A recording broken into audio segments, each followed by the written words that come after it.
Hello students, स्वागत है आपका एक बार फिर से हमारे चैनल बीएससी मैथ्स में। स्टूडेंट्स, इससे पहले मैंने आपको बताया था बीएससी मैथ्स ऑनर्स पार्ट 1 का फुल सिलेबस आपको बताया था कि कौन कौन सा टॉपिक पढ़ना रहता है, कौन कौन सा बुक पढ़ना रहता है। और इस वीडियो में मैं आपको बताऊंगा कि हम लोग जो फर्स्ट बुक पढ़ने वाले हैं सेट थ्योरी, उसमें कौन कौन सा टॉपिक पढ़ना रहता है। तो चलिए फटाफट से शुरू कर लेते हैं। तो इससे पहले मैं आपको ये बात बता देता हूँ कि जो भी हम लोगों का टॉपिक होगा, जो भी चैप्टर होगा, इसका फुल वीडियो मैं आपको पूरा जो सिलेबस होगा वो मैं आपके लिए लाने वाला हूँ। तो सब्सक्राइब कर लीजिएगा और साथ में बेल आइकन भी दबा दीजिएगा ताकि मैं जो आपके लिए वीडियो लेके आऊँ वो सबसे पहले आप तक पहुँच सके। चलिए देख लेते हैं कौन कौन सा चैप्टर हम लोग को सेट थ्योरी बुक में पढ़ना रहता है।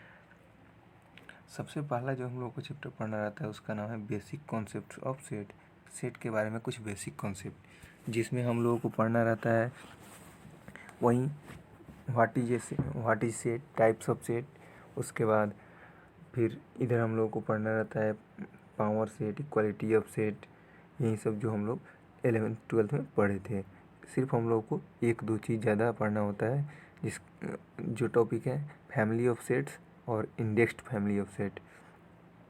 यही एक दो चीज़ हम लोग को ज़्यादा पढ़ना रहता है। और ये पढ़ने के बाद हम लोग जो पढ़ेंगे वो होगा अलजेब्रा ऑफ सेट।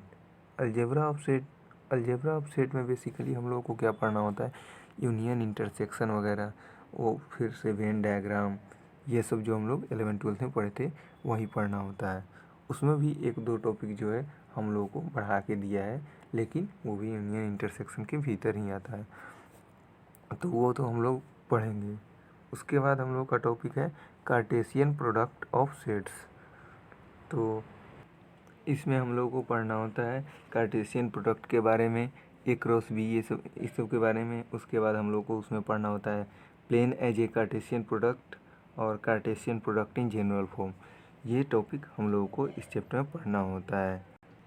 उसके बाद हम लोग बात करते हैं अगर रिलेशन की, तो रिलेशन में हम लोगों को क्या पढ़ना होता है। रिलेशन में बेसिकली हम लोग को सबसे पहले तो पढ़ना होता है व्हाट इज रिलेशन, फिर difference between function and relation, function और रिलेशन में क्या अंतर है ये पढ़ना होता है। फिर हमारा domain and range of relation पढ़ना होता है। उसके बाद हम लोग को पढ़ना होता है इनवर्स रिलेशन। फिर हम लोग को पढ़ना होता है टाइप्स ऑफ रिलेशन। फिर हमारा होता है इक्विवेलेंस रिलेशन।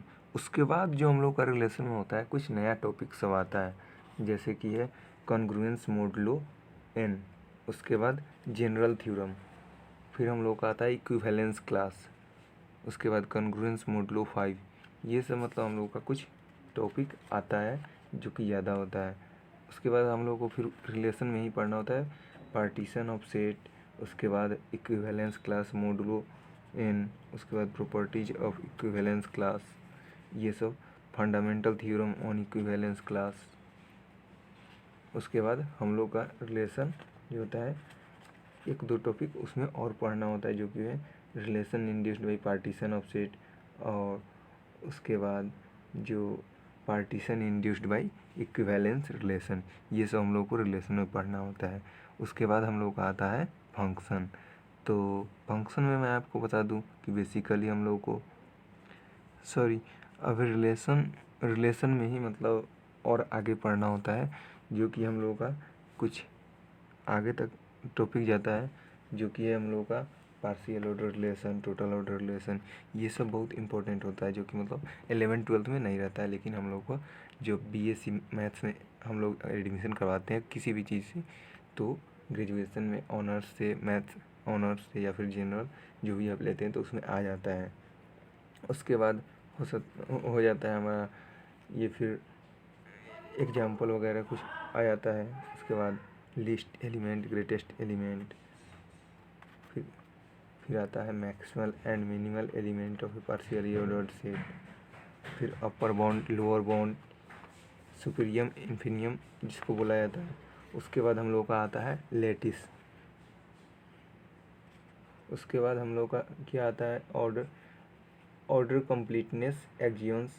उसके बाद वेल ऑर्डर्ड सेट होता है। फिर हम लोगों का आता है सिमिलर सेट्स। और उसके बाद हम लोगों का स्टार्ट होता है फिर फंक्शन। फिर हम लोग को फंक्शन में वही कुछ बेसिक चीज़ें पढ़नी रहती है जो कि हम लोग 11th-12th में पढ़े रहते हैं। Diagrammatic representation of function, function क्या होता है, फिर real valued function, identity function, constant function, और ये 1 1 2 ये सब तो पढ़ना ही होता है। फिर उसके बाद टाइप्स ऑफ फंक्शन पढ़ना रहता है। उसके बाद मेथड कुछ आता है टेस्ट करने के लिए, 1 1 फंक्शन, 1 2 फंक्शन, ये सब हम लोग को अभी पढ़ना होता है। उसके बाद हम लोग को पढ़ना होता है कंपोजिशन ऑफ फंक्शन, फिर diagrammatic representation of composition of function. उसके बाद हम लोगों को पढ़ना रहता है थ्योरम कुछ जो कि कंपोजिशन से रिलेटेड होता है। फिर हम लोग को पढ़ना होता है इन्वर्स फंक्शन, फिर हम लोग को पढ़ना होता है फॉर्मलाइजेशन, फिर हम लोग को सेट मैपिंग पढ़ना होता है। उसके बाद पढ़ना होता है इन्वर्स इमेज ऑफ सबसेट। फिर हम लोग का स्टार्ट होता है उसके बाद बाइनरी ऑपरेशन। तो बाइनरी ऑपरेशन में हम लोग को क्या क्या पढ़ना होता है, सबसे पहले तो हम लोग को बाइनरी ऑपरेशन का जो डिफिनीसन पढ़ना होता है, फिर लॉज ऑफ ऑपरेशन पढ़ना होता है, फिर उसके बाद कुछ डिफिनीसन वगैरह पढ़ने होते हैं।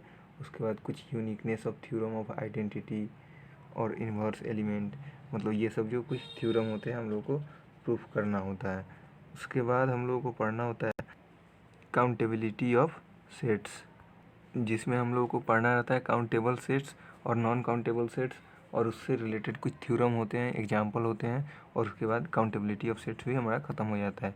उसके बाद हमको पढ़ना होता है कार्डिनल नंबर्स, जिसमें हम लोगों को पढ़ना होता है इसमें पढ़ना होता है कुछ कार्डिनल नंबर्स के बारे में। उसके बाद उसकी कुछ प्रॉपर्टीज पढ़नी होती है, फिर कॉन्टोनियम हाइपोथेसिस पढ़नी होती है। उसके बाद sum of cardinal numbers, product of cardinal numbers, और उसके बाद मतलब कुछ जो आता है हम लोग का थ्योरम वगैरह, कुछ मैथमेटिशियंस जो अच्छे मैथमेटिशियंस हैं जिन्होंने कुछ थ्योरम दिए थे उनके बारे में हम लोग को पढ़ना होता है। उसके बाद हम लोगों का जो फर्स्ट बुक होता है वो ख़त्म हो जाता है, समाप्त हो जाता है।